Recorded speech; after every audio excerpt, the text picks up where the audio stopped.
हाकमान वक्त से मेल जोल रखते थे और दुनिया दारों की सी ज़िंदगी बसर करते थे। ज़ाहिर है वो जैसे उस ज़माने में अंग्रेज़ जो है पैंट पहनते थे, कोट पहनते थे, तो शायद भी इस तरह का लिबास पहनते थे। तो आम तौर पर लोग जो है उनको इस तरह के ताने भी दिया करते थे, उनके पर कहते थे कि अंग्रेज़ी लिबास वो पहनता है, अंग्रेज़ी बोलता है, अंग्रेज़ों के साथ मेल जोल रखता है। तो इस वजह से उनको तनकीद का निशाना भी बनाया जाता था उलमा की तरफ से। लेकिन हकीकतन क्या है, वो ये तमाम जो है चीज़ें जो किसके लिए कर रहे थे, अपनी कौम की भलाई के लिए, कि वो हाकमान वक्त से मिलते थे, मुसलमानों की तरक्की के लिए जो है, मुसलमानों की भलाई के लिए जो भी हो सकता था वो काम कर रहे थे।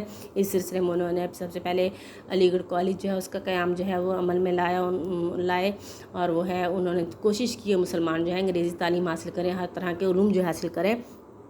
लेकिन इनकी कहा जा सकता था कि वो दुनियादार है, लेकिन इनकी हालत पर नज़र करने से बमुश्किल इनको उर्फ़ी मानों में दुनियादार कह सकते हैं। यानी उर्फ़ी मानों में हकीकत नहीं बल्कि उर्फ़ जैसे कहते हैं कि हकीकी नाम की बजाय हम जो दूसरा नाम जो है रख रहे होते हैं उसको हम उर्फ़ियत कहते हैं। तो उनको इस मायने में दुनियादार कह सकते थे। ये शख्स अपने फ़राइज़ के सिवा जिनको अपने ऊपर लाजिम समझता था, दर हकीकत किसी चीज़ से ताल्लुक़ ना रखता था, बावजूद वो कतई मायूसी के जो इसके मुसलमानों की तरफ से थी और जिसको अक्सर प्राइवेट सोबतों में नहायत अफसोस के साथ ज़ाहिर करता था। इसकी कोशिशें आखिरी दम तक बराबर जारी रहीं। ये इसी कीमत और इसी का हौसला था जिसकी ज़ात पर ख़त्म हो गया।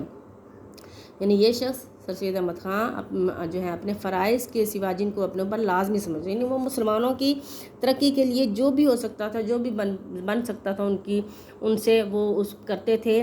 और वह दर हकीकत वो किसी ऐसी चीज़ के लिए जो है कोशिश नहीं कर रहे थे जो उनकी अपनी ज़ात के लिए थी, वो मुसलमानों के लिए कोशिश कर रहे थे, बावजूद वो कतई मायूसी के जो इसको मुसलमानों की तरफ से थी। यानी मुसलमान उलमा उनको तनकीद का निशाना बनाते थे, उनको नेचरी कहते थे और तरह तरह के अलकाबात से उनको नवाजते थे, जिसकी वजह से उनको अफसोस भी होता था।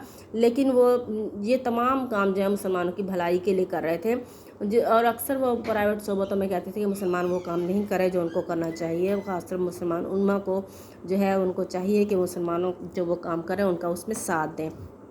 इसकी कोशिशें आखिरी दम तक जो है अपनी उन्होंने जारी रखी और ये इसी की हिम्मत और इसी को हौसला तो जिसकी ज़ात पर ख़त्म हो गया। लेकिन इनके काम को बाकायदा उनके जो है रुफ़का जो थे, मौलाना अल्ताफ़ हुसैन हाली, डिप्टी नज़ीर अहमद, मौलाना शिबली नोमानी, मोहम्मद हुसैन आज़ाद, इन सब ने जो है जारी रखा उनके बाद जो है। और जहाँ तक हो सकता था इनके मोहसिन मुल्क वगैरह जो है उनके दोस्तों ने ये चीज़ें जो है आगे की तरफ लेके गए और आखिर जो हमने पाकिस्तान हासिल किया उनकी कोशिशों की वजह से ही।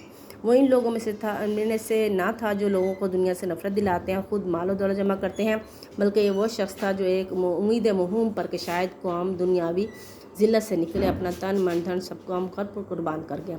यानी वो इन लोगों में से नहीं जो जिनके कौल-ओ-फ़िल में तज़ाद होता है। लोगों को तो कहते हैं दुनिया जो है वो एक बुरी चीज़ है, हम थोड़े दिनों के लिए दुनिया में आए हैं, माल और दौलत जमा ना करो, हम जो है मुसाफिर के ऐसे ऐसे आए हैं, ऐसी ऐसी बातें करते हैं।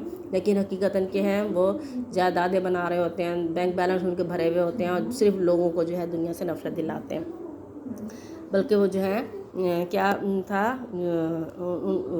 खुद माल, बल्कि वो शख्स था जो एक उम्मीद महूम बिल्कुल हल्की सी उम्मीद पर, उनको यकीन था कि मुसलमान कौम एक दिन जो है ज़रूर जो है वो अपनी इस ज़िल्लत से बाहर आएगी और जो है दोबारा से अरूज हासिल करेगी, जैसे उन्होंने पहले 700 साल तक हुकूमत की तकरीबन इंडिया पर, हिंदुस्तान पर, और अपना तन मन धन जो है इसी उम्मीद पर उन्होंने अपनी कौम पर कुर्बान कर दिया।